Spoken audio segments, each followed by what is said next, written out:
Magluto naman tayo guys na ilang sampalo ng manok. Il m'a dit t'es où, je te rejoins tel. Moi je m'en bats les reins, j'ai besoin d'un vrai job. Il a vu mes copines, je crois qu'il a flashé. Je suis pas ton plan bête, à ma télé fessée. Mais pour un petit appel, tu crois que je vais la fesser. Moi je m'en bats les reins, j'ai besoin d'un vrai job. Trop tard, je suis trop loin pour toi.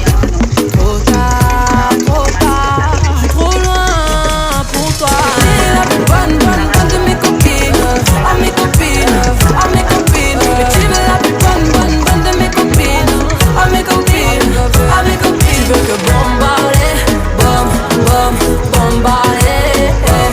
Tu veux que bombarder, bombarder. Toi tu planes que la nuit. Tu crois que j'ai ton time à ton avis?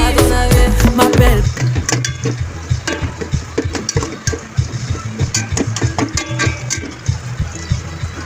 Lasa kasi guys pag steady yung ating sibuyas, bawang sa kaluya.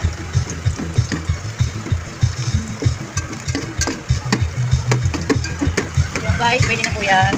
Lagyan natin ang manok. Yan, fresh na fresh yung manok.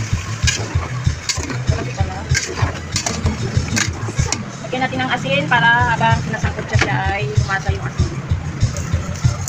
Nunood sa manok yung asin. Pag sinabawan, may lasa na yung manok.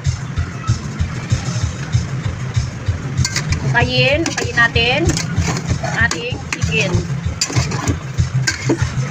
Ukayin hanggang sa mag-mix ang sangkap. So ngayon guys, ano na natin yan? Takpan natin para sangkutsahin mo natin mabuti. Yung tubig ng manok ay matuyo bago natin siya sabawan. Ayan, takpan natin. Ngayon, buksan na natin yung ating manok. Ayan, tingnan nyo guys. Tubig na siya. So, ito na yung parang pinakatubig ng manok. Matuyo-tuyo na rin.